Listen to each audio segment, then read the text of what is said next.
Hello again, everybody. Red of Half Century Collecting Sports Cards here with another edition of my favorite 400 sports cards. It's been a couple weeks since I've gone through this series. We are at number 295 currently, and that card is going to be a T206 card of Rube Marquard. Rube had three real good years in 1911, 1912, 1913. So just kind of at the end of where this card was produced. So he's pretty young here. But this lefty in 1911 went 24-7, led the league in strikeouts with 237, 2.50 ERA. The next year, 1912, he goes 26-11, 2.57 ERA. And that year he won 19 straight games. The next year, 1913, he went 23-10, 2.50 ERA. So three good years there, but then after that, I'm not sure if it was an arm injury or what he had, but never again won 20 games. His strikeouts were right around 100 or less in years even when he had 200 innings pitched.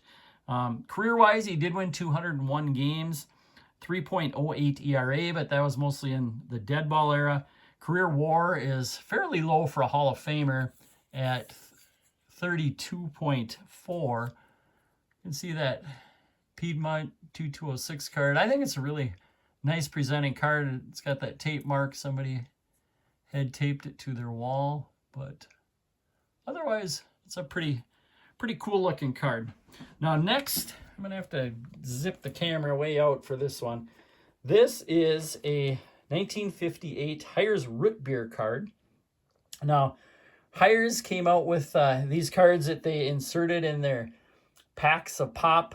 That little tab there, and I'll show. Here's some other cards that I've got from that set. I've got some Pirates from the set that are raw. That you can see how that tab kind of fit in between the pop.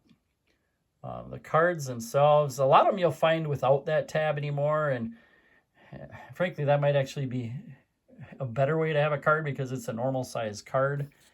I'll put that up to a Gaudy card, so it's kind of a normal size card. That tab makes it a little more awkward to store, and as you can see, especially to holder, you end up with this big huge thing that this Duke Snider's in. But Duke is a Hall of Famer in my top 400.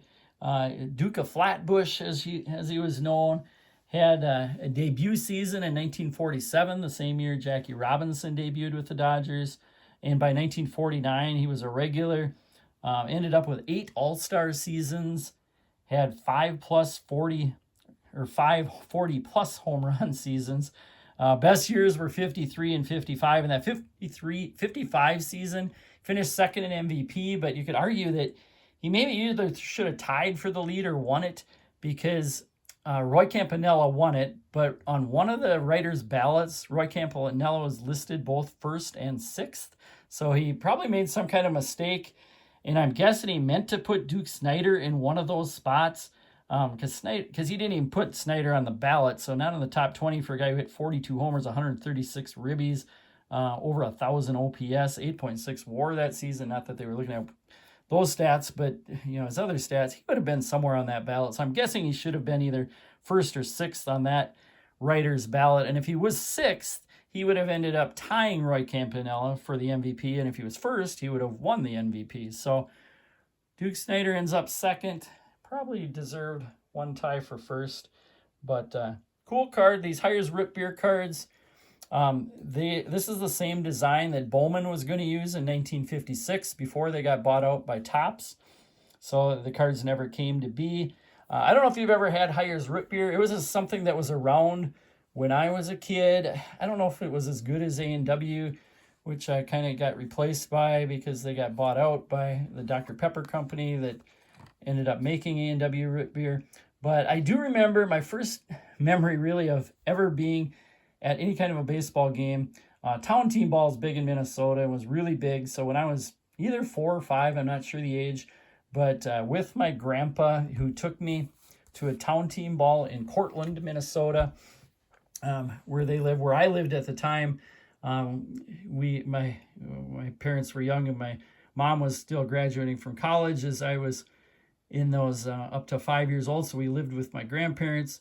And so I did a lot with my grandpa, and probably where my love of baseball came because he liked baseball. We were at a Cortland Cubs game, and any foul ball at that time, you could go get 10 cents for, return it and get, maybe it was either 5 or 10 cents when you return the foul ball. And I remember for 10 cents, you could buy a pop. And I remember buying Orange Crush. That became my favorite pop in the bottle. But I still do remember Hires Root Beer being probably my second choice. I almost bought that, but Orange Crush is what I got, and Orange Crush kind of became my favorite pop from then on. But that's enough of that card. All right, next on the docket, we've got a pretty spendy card. This is Tom Seaver's rookie card. So 1967. And it's a card, you can see I'm trying to show a lot of my cards raw if I can, if they're not holdered.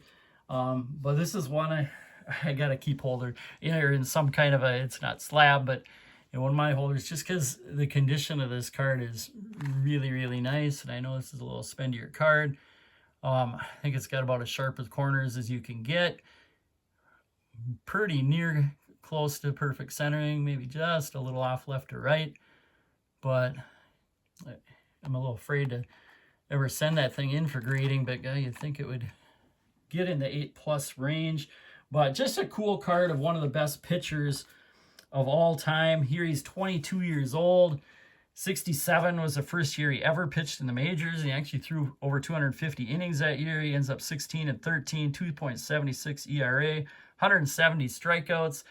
The next 9 years after that, he goes over 200 strikeouts, leads the league 5 times in strikeouts.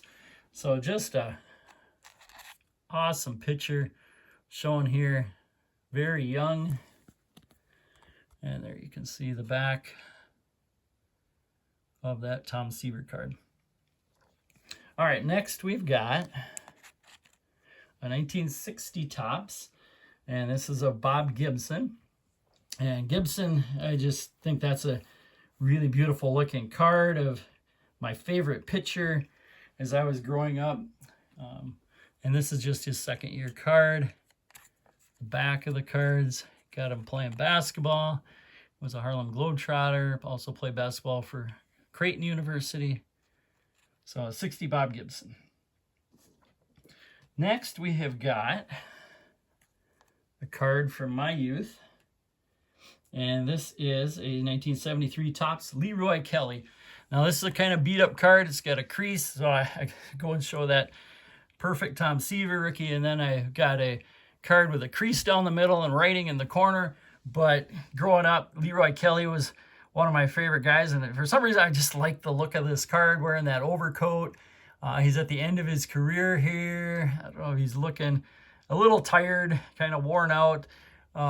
He's got a big mustache, beard kind of at this time, which is in contrast. Here's a card as he was younger, which I know is a lot nicer card, but I really like that 73. That's his 69 right there.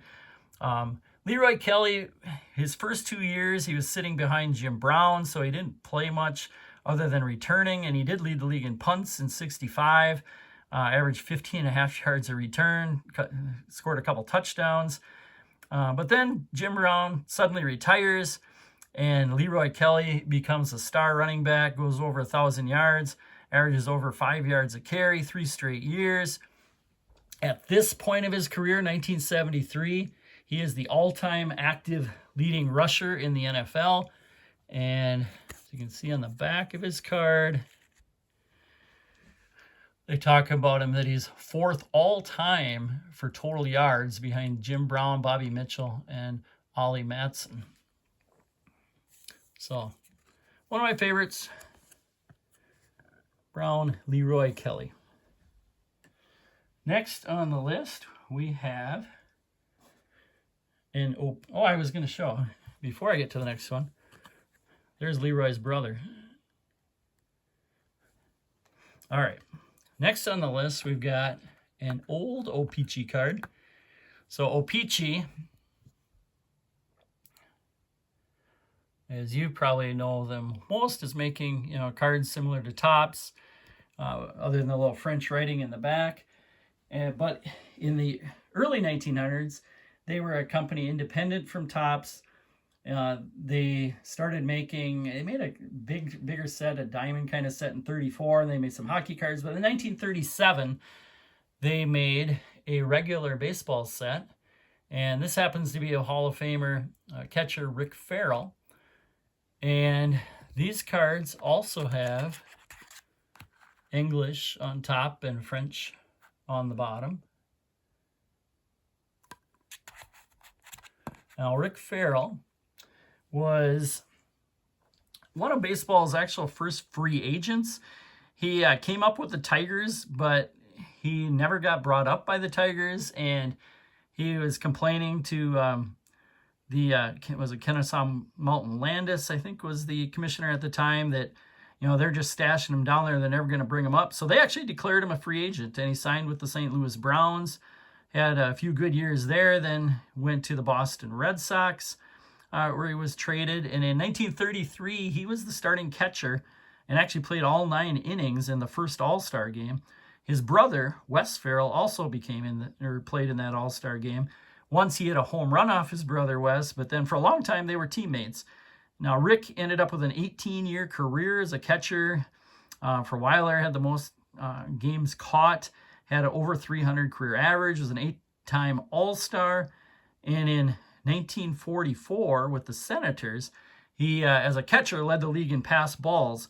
But I think you can't really blame him, because he had 4 knuckleball starters on his team. So Rick Farrell. A little more about O-Pee-Chee. O-Pee-Chee is an Ojibwe term that means robin. And the owner of the company had a cabin that he called O-Pee-Chee after a robin. So you could actually call him O-Pee-Chee Roberts, or Batman and O-Pee-Chee. Last on my list is a rookie card, 1971, of Bert Blyleven. Now, Blyleven is just a 19-year-old here. He's born in the Netherlands. I was lucky enough to see him in his prime, so in the early 70s, Twins fan as a kid, and it seemed like every game he pitched, he'd either win or lose 2-1, 1-0, just these low-scoring games, and I don't know if he's always matched up against the other team's ace or what happened, but because of that, he ended up with not the greatest win-loss record, which was looked at a lot those years. He only won 20 games one time. But when he retired, you know, he had trouble getting into the Hall of Fame at first, even though he won 287 games, but he lost 250. He had 3,700 strikeouts, a 3.31 ERA, and 94.5 WAR, which is one of your higher totals for any starting pitcher. So when the sabermetricians eventually kind of were looking at things a little bit more, he did get elected into the Hall of Fame. I've also got an autograph card of Blyleven, because going to Twins Fest and things, as I don't know if I was a kid then, I think it was actually, I was an adult bringing, when my kids were real young, I remember going to that and getting some autographs. And I know I've heard some people thinking there shouldn't be that many autographed cards, but and where are they all coming from now? But actually, whenever I got autographs, I did get them on cards. I never tended to get them on big-time cards, but I did get autographs when I got them on cards. So Bert Blyleven. So that is it for today. Let's get the Blyleven down here.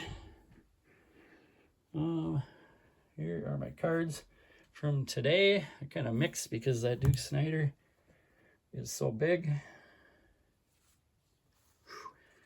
A little weavy pattern. So thanks for watching. We will see you again next time.